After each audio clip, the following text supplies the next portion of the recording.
everyone, and welcome back to the final part of the higher level chess course.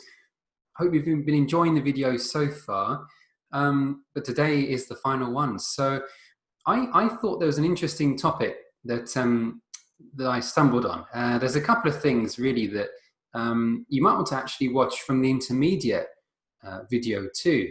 Because I think I discussed the idea of a pass pawn, or the benefits of having one in that section, and I think also it may be useful for you to watch that. In this video, I'm looking at the concept of deflection in chess. So basically, when a piece can be used to force another one away from a defensive position, for example, that's always a really clever idea. And there's a couple of positions where this is really quite amazing to witness. However, I thought I'd introduce you first of all to a kind of a puzzle. So this is again from one of my games. So some days I think you have your ups and downs, and there's plenty of times when I've walked out after a chess match and think, well, I've always feel like quitting chess because I've played so badly. But this was a game where I think I was really impressed. I was pleased with myself with how I played. I was playing black against a FIDE master, and I felt that it's probably one of the best games I've played. Now, first of all, we need to count the material. So what's the situation? Well, we've got 2 minor pieces each. Notice I've got a knight compared to a bishop. Queen versus queen, and 1, 2, 3, 4, 5 pawns. 1, 2, 3, 4, 5 each. Yeah, so the material is level. You would imagine that white has got some kind of advantage based on the fact that he's got the 2 bishops. But notice that, white's king's not exactly safe here, really. And I think the last move that was played was, it was a queen move, queen c1 check, and the king was forced off the back rank. That is the downside of having a king not really well backed up by pieces on the back rank. Often you see rooks at the back. The rooks in this game were swapped off earlier in the game, and that enabled me to get my queen to the back rank and start harassing white's king. So in this position, you might want to set this up, because I found a move here which I think was quite handy. Notice the relative lack of fact that white's got no squares he can use for his king. So the question is, what did I play in this position as black? Pause the video.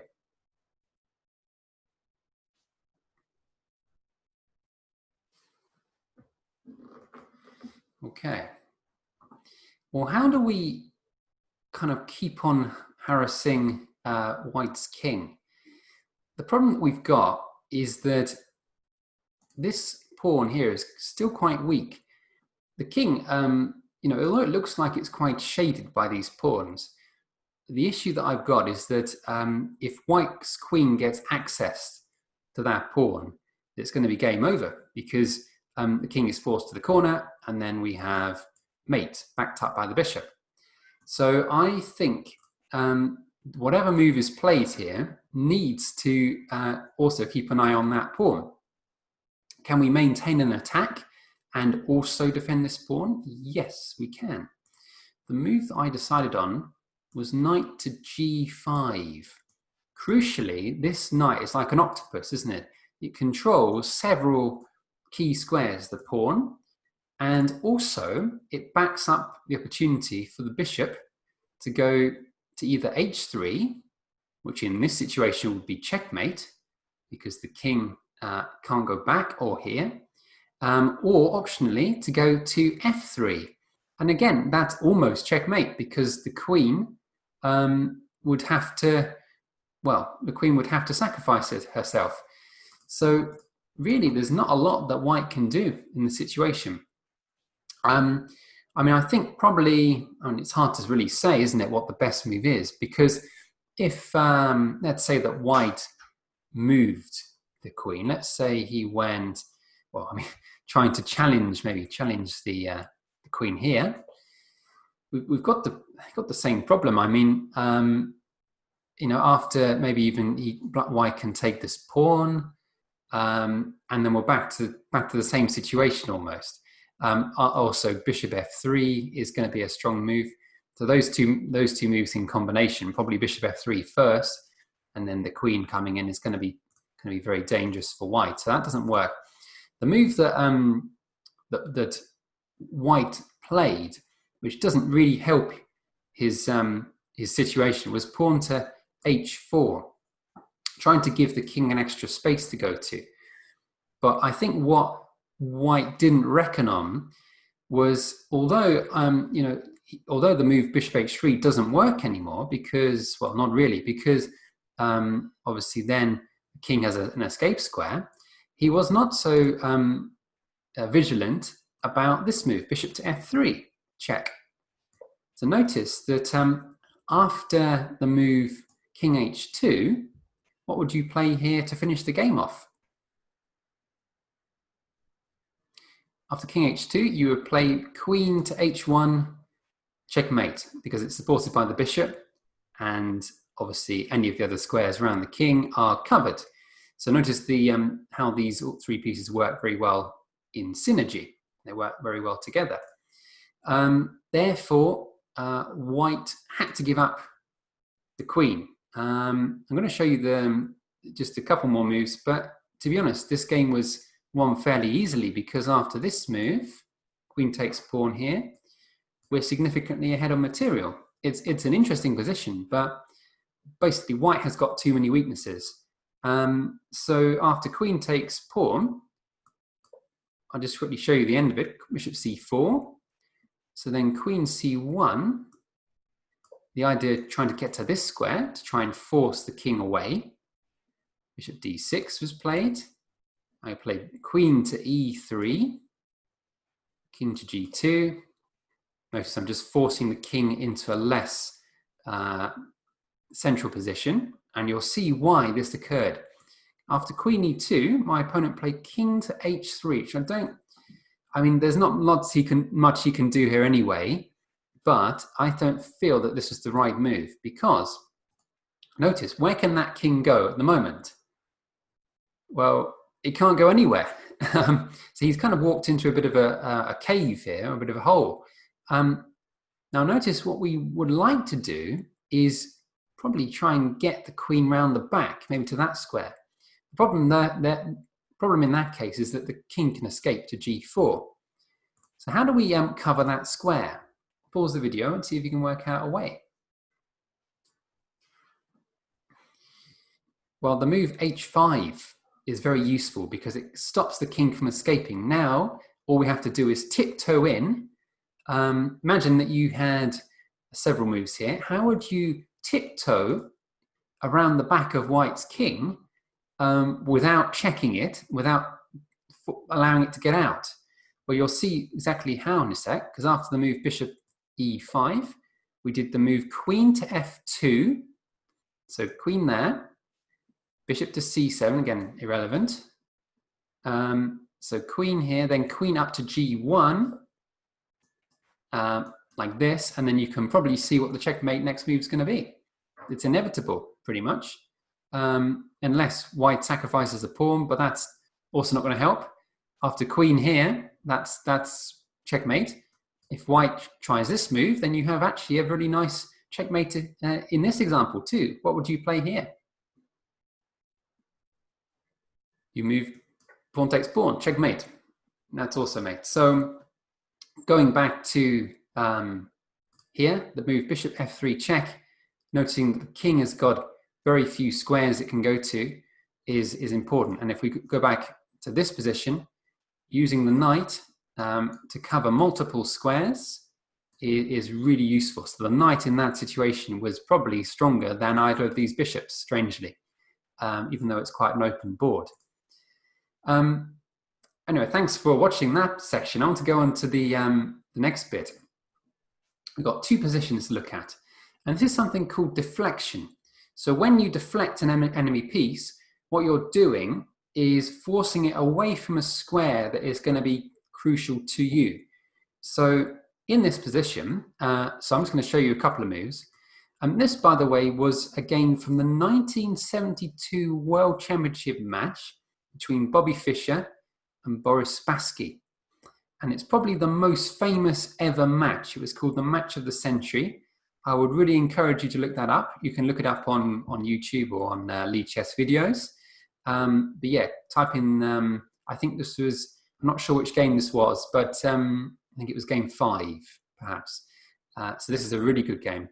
And after attacking the queen with the knight, Spassky, playing white, makes an error. He goes queen to c2.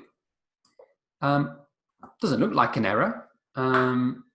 Seems like there's not a lot wrong with this because it seems to defend several pawns, but like a spider, like that, defending all the, in fact, defending 5 things. So it looks like a perfect position for the queen, but there's something wrong with this. How can we tempt the queen away from these squares? For example, the queen here, if it was able to take that pawn, it could cause a lot of problems. Checkmate, and also threatening the bishop. So how do we tempt that queen away from that pawn? Pause the video.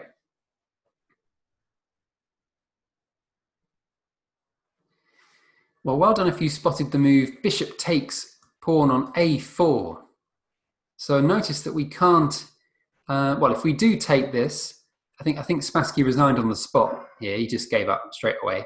But if queen takes bishop, we do queen takes pawn. We threaten, we have a fork. Notice this is going back to these sort of 4 tactics. So this is the fork, attacking the pawn on g2, bishop on e1. And well, there's nothing that the black can do to survive this because, I mean, probably I don't think there's actually a way out, is there? Even if white moves the bishop, then we get checkmate. If we guard the pawn, then we have queen takes bishop. So that's a really good, I thought, a really good move here. Bishop takes pawn. Notice that if the queen doesn't take this bishop, that's just an alternative. Then all we can do is just repeat the same thing again. Bishop takes bishop, queen takes, and then queen takes pawn on e4, and this is going to be a pretty easy win because, okay, this time we can defend, but notice we're just going to push that pawn up. So after queen, maybe queen here or something like that, we've got an option to push the pawn up. If white tries the same trick, all we have to do is just move the king across and block it. So that's a really interesting game. So look that up. I think it's game 5, Fischer Spassky, or 1972. Okay, one final example of deflection. This one's a bit more complicated. It's a game between, I believe it's Botvinnik versus Capablanca, 2 titans of the chess world, both former world champions and very, very strong players. So Botvinnik, playing white, discovers a really clever way of making use of this passed pawn. But how? How can we force that pawn through? Because currently it's blockaded by this queen. What can we do to enable us to push the pawn forward? How do we distract the queen? Pause the video.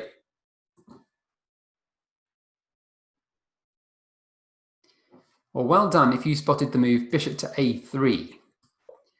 That gives you an exclamation mark, a very good move. Okay, well if black moves the queen away, we just push the pawn up, and that's not going to help black, really. So, you know, that would be almost the end of the game. So black has to take, I think. So then it appears that we've got a free route, but I think we could play that straight away, but the issue here, I suppose, there's threats of check against the enemy king. I mean, I think as well, there's always a chance, although the knight is pinned, it can still potentially cover that square. So maybe a move like king to f7. So after pawn up here, king to f7, and then, well, we may well gain the knight with a sacrifice, but then there's always checks and things like that. So it's not a clear win. So before we play that move, we need to find a way of getting rid of that knight. Because if we get rid of the knight, then we really do have a clear route to the end. The question is how? If it's not a check, then there's always a risk that our king's going to be in trouble. So how do we remove that knight?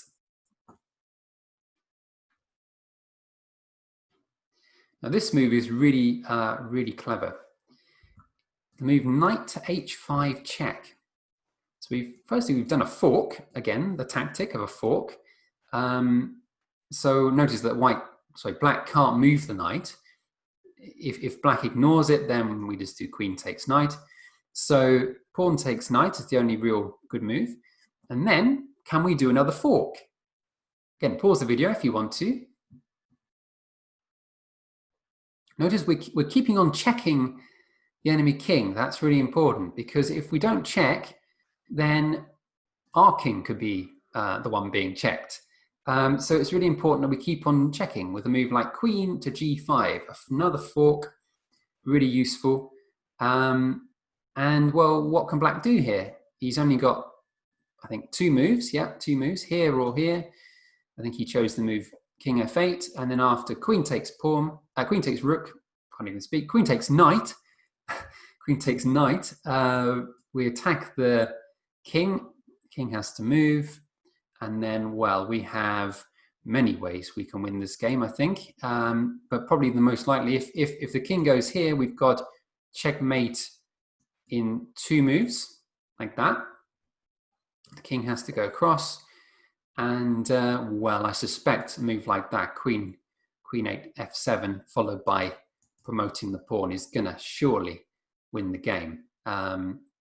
Yes, black can start checking the king, but we can always cover it this time with the move queen f1, and that pawn will reach the end. So again, I thought a really interesting game. I'll show you just one more time, show you it.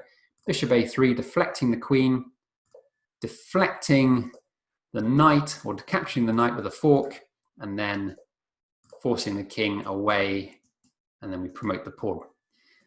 I'm going to unshare my screen and say thank you for your support in watching this course. I hope it was really useful to you.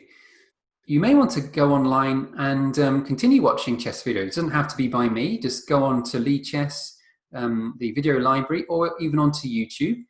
Or even you can use the openings explorer on Lee Chess to experiment with your favorite opening. So you can study a line that you feel is going to be useful to you, work out what the most popular moves are, the strongest moves, and go from there.